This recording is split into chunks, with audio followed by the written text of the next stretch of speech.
আসসালামু আলাইকুম।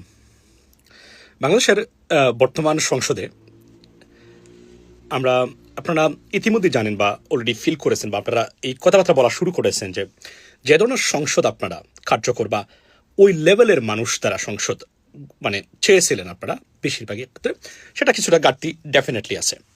কেননা এখানে বেশিরভাগই আমরা বলতে গেলে সেই ট্র্যাডিশনাল বিশ্বাস এবং traditional which is completely failed political system যেগুলা ডিসফাংশনাল।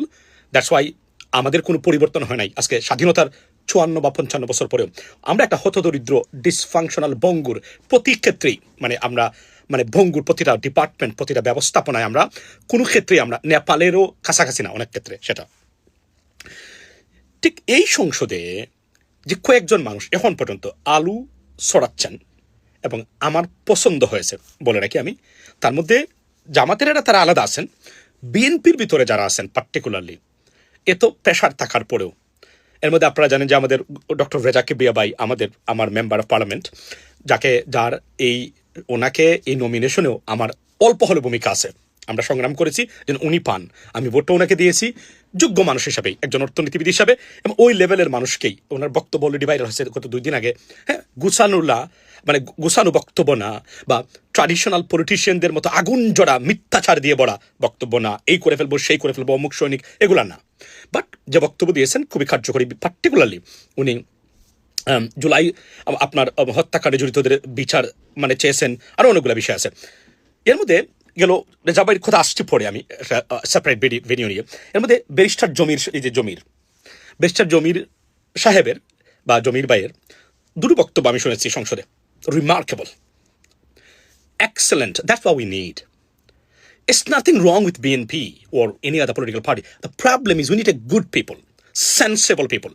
এই যে গুণে ধরা ব্যর্থ রাজনৈতিক ব্যবস্থাতে চরম বিশ্বাসী মানুষ যারা, এরা বাংলাদেশের কোনো পরিবর্তন আনতে পারবে না। আমি গ্যারান্টি দিলাম, আমি আসি তো থাকবো যদি আল্লাহ হায়াতে দেয়, আমরা আসি।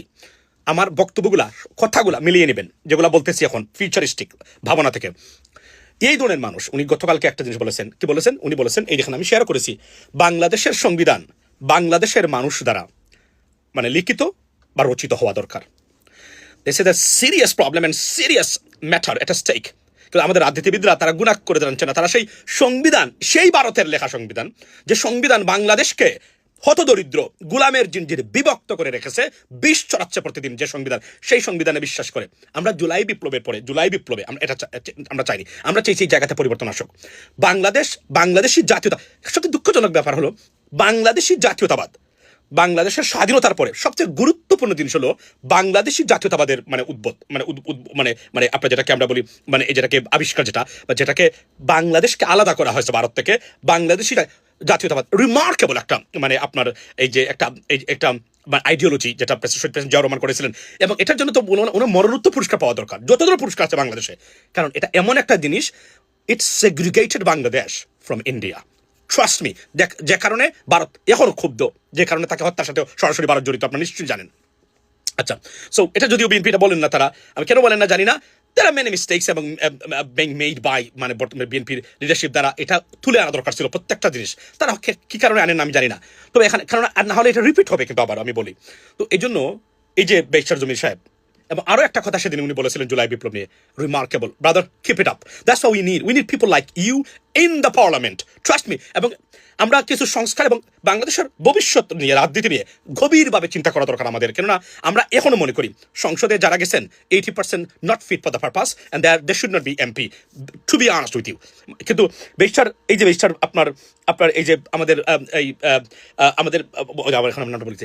আমাদের এই যে ভাই, উনি যে বক্তব্য দিচ্ছেন প্রতিনিয়ত, এবং বিএনপির হওয়ার পরেও আমরা এই ধরনের মন মানসিকতার মানুষ যদি সংসদে 80% না পাঠাতে পারি, আপনি জীবনে বাংলাদেশে পরিবর্তন আনতে পারবে না। That's it. Once again thank you so much brother, please keep it up.